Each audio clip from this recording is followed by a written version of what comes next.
جنگل بیابان اور ہم شکار پہ نکلے ہوئے اس وقت جنگل کے اندر.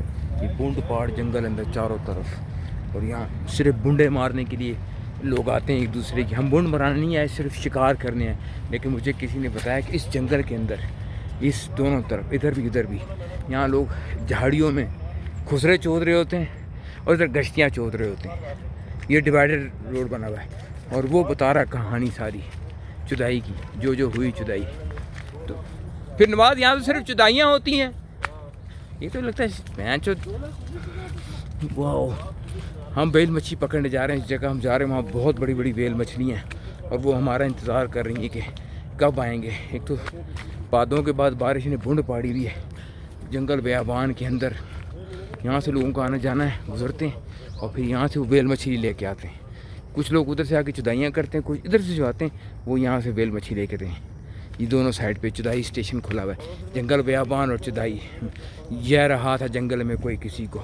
ہم بالکل جنگل کے اس جگہ پہنچ چکے ہیں جہاں سے بیل مچھلی ہمارا انتظار کریے ننگی بس.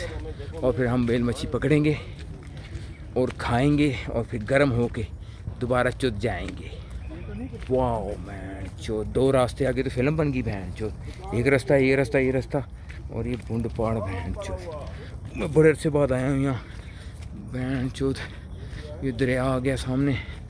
یہاں بہت بڑی بڑی بیل مچھلیاں اور سنسان, لیکن شکر ہے کسی نے ٹٹی نہیں کی ہوئی, ورنہ اگر ان جگہوں پہ آپ گزریں تو زیادہ ٹٹی کی ہوئی ہوتی ہے لوگوں نے. وہ سلپ ہونے لگا تھا.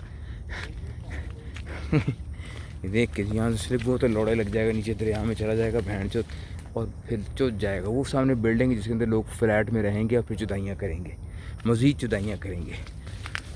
یہ چدائی. لیکن اب یہاں اگر آپ سوچیں کہ یہاں آپ بچی لے کے چدائی کر لیں گے, یہ آپ کی پول ہے, کیونکہ یہاں بڑے پہاڑان لوگ ہیں, وہ جنگلوں میں چھپے ہوتے ہیں اور وہ آپ کو چدائی نہیں کرنے دیں گے.